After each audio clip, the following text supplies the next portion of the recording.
امت مسلمہ نے اسلاموفوبیا کے معاملے پر وزیر اعظم عمران خان کی آواز سے آواز ملا دی۔ تیونس کے صدر نے وزیر اعظم کے خط پر جوابی خط لکھ دیا۔ صدر محمد قیس نے لکھا کہ امت مسلمہ کو مختلف مذاہب کے ساتھ مکالمے بقائے باہمی کے لیے بھرپور کوشش کرنی چاہیے۔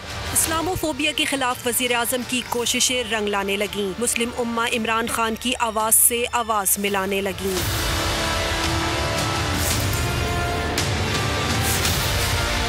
تیونس نے اسلاموفوبیا کے معاملے پر پاکستان کے موقف کی مکمل حمایت کر دی۔ صدر محمد قیس نے عمران خان کو جوابی چٹھی بھجوا دی۔ جوابی چٹھی تیونس کے سفیر نے عمران خان سے ملاقات میں پہنچائی۔ محمد قیس نے لکھا کہ امت مسلمہ کو مختلف مذاہب کے ساتھ مکالمے بقائے باہمی کے لیے بھرپور کوشش کرنی چاہیے۔ وزیر اعظم کا کہنا تھا کہ پاکستان تیونس کے ساتھ تعلقات کی بہت قدر کرتا ہے۔ ہمارے تعلقات مشترکہ عقیدے، تاریخ اور ثقافت پر مبنی ہیں۔ عمران خان نے گزشتہ برس 28 اکتوبر کو مسلم حکمرانوں کو خطوط لکھے تھے۔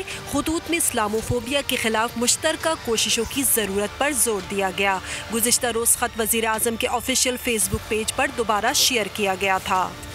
وزیر اعظم عمران خان نے کہا کہ طاقتور قانون کے نیچے نہیں آنا چاہتا۔ شوگر مافیا مہنگی چینی بیچ کر منافع کما رہے ہیں، ٹیکس بھی ادا نہیں کرتے۔ جلزئی ہاؤسنگ اسکیم کی تقریب سے خطاب میں عمران خان نے کہا کہ پی ڈی ایم جیسے اتحاد بنا کر حکومت کو بلیک میل کرنے کی کوشش کی جاتی ہے۔ بنانا ریپبلک میں طاقتور کے لیے قانون الگ ہوتا ہے، قومیں قانون کی بالادستی نہ ہونے سے غریب ہوتی ہیں۔ انہوں نے کہا کہ خیبر پختونخوا حکومت ہیلتھ سیکٹر میں انقلاب لے آئی۔ امیر ترین ملک میں سارے شہریوں کو ہیلتھ کوریج نہیں دے سکتے۔